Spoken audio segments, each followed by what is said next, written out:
Hello and welcome to Beyond the Bio. This week is a solo episode and I'm excited to get stuck in. But before I do so, a little plea if I may. At the end of Beyond the Bio, I always ask for people to rate, review and subscribe. And this is something that means so much to me personally because I know that it has an impact in where the show ranks in the podcast charts. And those reviews are really important to help new people to find the show. I would really appreciate it if you were up for doing a review. Now, this can be a bit tricky, so it depends what platform you listen on. So say you listen on Spotify, super easy, you just rate it. That's all you do, and it doesn't give you the option to leave a review.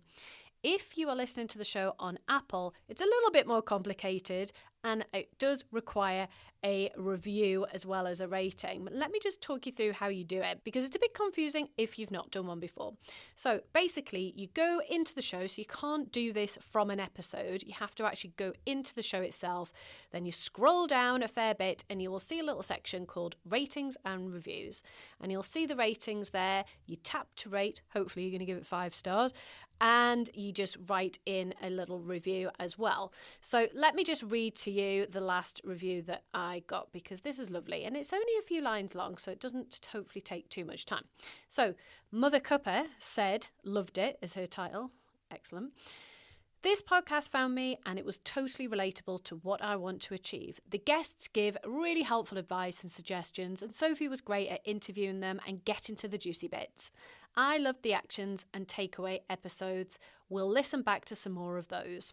So there we go. Really simple, a few lines, and it means a lot. It means a lot to me personally because it takes a lot of time to put the show together. I really enjoy it, but it would be awesome if we could get some more reviews and who knows, might be reading yours out next week. So please do take a few moments at some point today if you can and leave me a review. I'd be really grateful. Okay, on with the show. Stay tuned this week if you want to learn more about being on a panel. So, last week I was on a panel for the Northern Leaders event and it was super exciting. And if you've heard me talk about panels before on Beyond the Bio, you'll know that I'm not always the biggest fan of panels because I think that often the audience want to hear more from each of the speakers and sometimes a panel can dilute that messaging. The one caveat that I do have with that, though, is when there's a great host, a great moderator that has really done their research to get to know each of the panelists, ask great questions, and also I think that rapport between the panelists is really important too.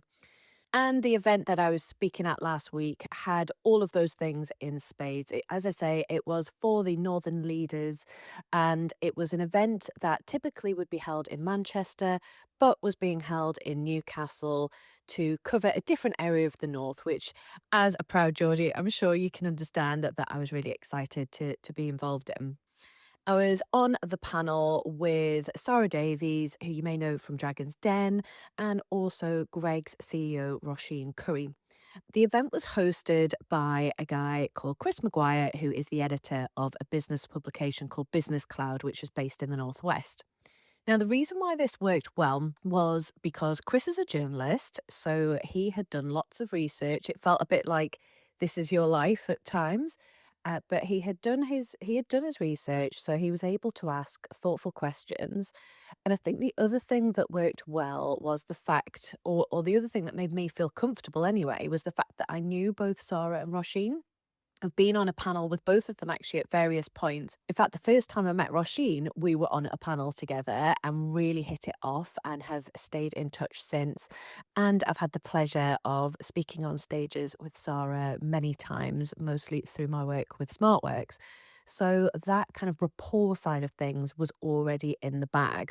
I think there's something quite nice sometimes as well about the dynamics of an all-female panel. So I think that played well. And the fact that we had a fantastic venue being hosted by KPMG on Newcastle's quayside with beautiful views of the bridges over the River Tyne in the background. How can you make the best of panels then?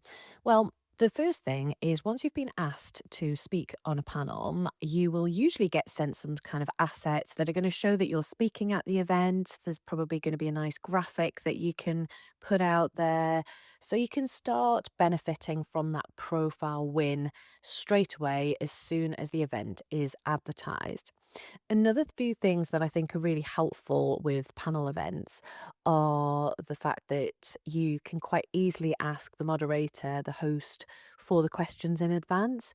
Now, I've had a busy couple of months, and it wasn't even in my thought process to ask for the questions, but knowing how prepared Chris is, he did give me a briefing call earlier in the week. So I was able to understand where his thinking was going with some of the questions.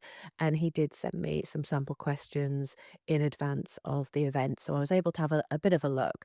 Now, I think when you get questions in advance, you've got to be a little bit careful because there is a tendency to over prepare and it becomes scripted. And I knew that my panel colleagues would be supernatural, super confident. So it was something that was very on my mind to not over prepare and not have any script at all. So while I did glance at the questions and did have a bit of a think about what I would want to say in my responses, I definitely didn't prepare anything. So have the knowledge, but don't over prepare. Just maybe think of a few key points that you would like to get across. Another really useful thing about being involved in a panel event is that you're likely to get access to the attendance list in advance. So I was fortunate to be able to see the attendance list. I was able to add some guests myself, which again, take that as a win. If you're on a panel event, please ask the organisers how many tickets you can have and make sure that you use those with people that you either want to impress and you want to have them along at the event, potentially maybe some clients or some prospects is good as well, or some colleagues. So take that opportunity. But as well, look at the attendance list and think about who it is that you would like to speak to either before or after the event at whatever time you get the opportunity to go and do some of that schmoozing. Having the attendance list is really great as well for the follow up because you've then got all the names and companies and you can connect with these people on LinkedIn. And I would recommend doing this the day after the event or maybe even the day of the event if it's an early morning event, because then you're fresh in their mind and they are very, very likely to accept your connection request. So, a really good way of growing your network on the likes of LinkedIn in a nice, natural, and relevant way. So, other things to think about when you're preparing for a panel event. Think about the layout of the room. So, when we were doing this event, we were on what I call Westlife stools, which is probably something I should have checked before the event because that would have impacted what I chose to wear. Because you're way more visible, I think, on those stools than you would be if you were on those lower, more normal height seats. So, that's something worth checking. It's worth checking as well what the tech equipment is. So, for this particular event, it was being recorded for a podcast that's going to go out in the next few weeks, I would imagine. And we could have been given microphone packs. So, for a woman, you don't really want to be wearing a dress when you've got to wear a mic pack. Now, that wasn't the case. So, for the three of us, we actually had a small handheld lapel mic that we were just passing between the three of us, which was totally fine. But yes, definitely think about this because it's going to have an impact on what you are going to wear. Definitely think about what you are going to wear because at these kinds of events, particularly when you're speaking with high profile people, the audience are going to take lots of photos. You're going to be tagged in things on social media. If there's any press there, so we had some local business press, they were taking pictures. Think about what it is that you're going to wear. How is that going to come across on camera? And are you going to be happy? There's going to be pictures out there of you wearing that particular outfit. So give it some thought. Think about what you're going to do with your hair, with your makeup. So for me, it was definitely a hair wash day. I had to do something and style my hair so it looked half decent. I brought my makeup into work because it was an after work event, so I wanted to touch up my makeup after work so it still looked fresh. I wanted to strike a balance between looking professional but also feeling comfortable and looking like me. So sometimes if I wear something that feels too corporate, it can feel a bit uncomfortable or restrictive. I know the kinds of outfits that Sarah typically wears, same with Roisin. So I knew that if I went super corporate, it probably wouldn't fit with what they were wearing. So I went with a leather skirt, which sounds a bit nightclubish, but it was a knee length leather skirt with tights and boots and a blouse, and it looked like I say, struck the balance between being smart, but also being professional and very me. Another thing that I think is really important to think about in terms of outfit is jewelry. So I've seen several times where women have worn bracelets or dangly earrings that have then made a sound with the microphone because they've jangled. This is particularly important when it's being recorded and it's going to be pushed out as a podcast. So it sounds really minor, and jewelry looks great. You want great accessories, but definitely bear things like that in mind. When it comes to the event itself, you want to make the most of all of the opportunities that that event presents. So definitely make sure that you are feeling confident. So whether it's a pep talk from a friend or another conversation with the host to make sure that you're all set and there's going to be no surprises, or even especially actually if you've not met the panelists before, either try and have a quick Zoom call with them before the event or arrive early with plenty of time to have a chat with them in the green room beforehand, just to get that little bit of rapport going, because I think that really comes across to the audience and it makes the event feel really seamless and it makes you look really slick and professional and confident without trying too hard as well. So definitely think about how you can get that rapport going. When you're sat in the hot seat itself, listen carefully to the questions, but be yourself in the answers. Sometimes I get a bit of brain freeze when someone asks me questions and I might have to ask them to repeat it. I didn't have to do that at this event, thank God, but it has happened to me in the past. And sometimes you've just got to own it and ask for things to be repeated. But do try and be yourself as much as possible. Try and speak in a way that you would speak as if you were talking to a friend so that you do appear relaxed, you do appear confident. Take the opportunities after the event to work the room and do some networking. Think about that attendance list that you've had prior access to. Who is it that you want to speak to? Have you got any clients or prospects there? You're probably going to want to pick them off. Have you got anyone that you really want to meet where you could potentially go and have a chat with them after the event and see if you can arrange a coffee? Again, that's going to be a really great time for them to be likely to accept. So make sure that you do that as well.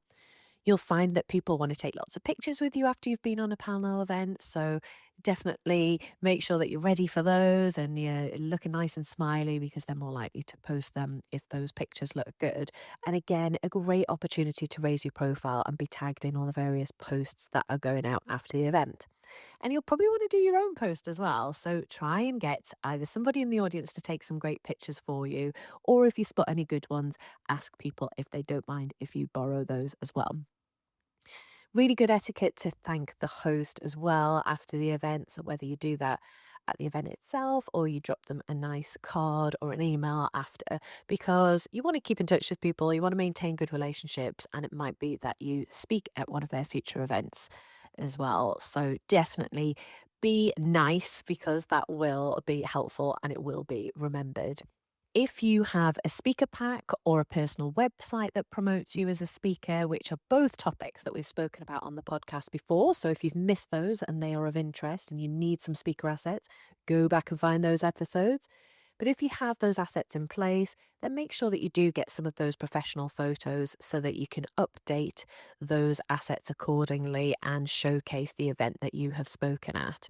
Really important to keep these assets up to date, because it's very easy to set them up and think, oh, right, there they are, they're off, they're doing their job. But you do need to keep them up to date. So make sure that you're updating them with any future events that you do, and professional photos of you in action speaking always look good and showcase you really well as a speaker. So definitely do that. So there we have it. Panel events, definitely worth exploring. They are really great events for being able to leverage the fact that you're speaking with other people. They're going to share and promote the event, so you may get some benefit from their audience. I like the fact that you don't have to do a huge amount of preparation.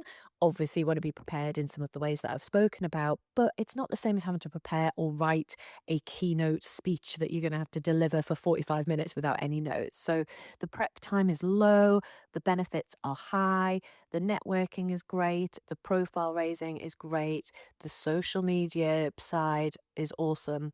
So panel events, definitely worth exploring, definitely worth doing. So do have a think about putting yourself forward for these or saying yes the next time you get asked to be on a panel as well. Thanks for listening this week, and I'll catch you for the Take Action show on Thursday. As always, if you have any thoughts or comments, please drop me a message on LinkedIn or Instagram. I'd love to chat. Thank you for listening. If you're serious about growing your profile, take our free profile assessment quiz to see where you're at right now and get hints and tips on how to improve your score. You'll find the link to the quiz in the show notes. If you've enjoyed the episode, it would be mint if you'd subscribe, like, and leave a review. See you next Monday.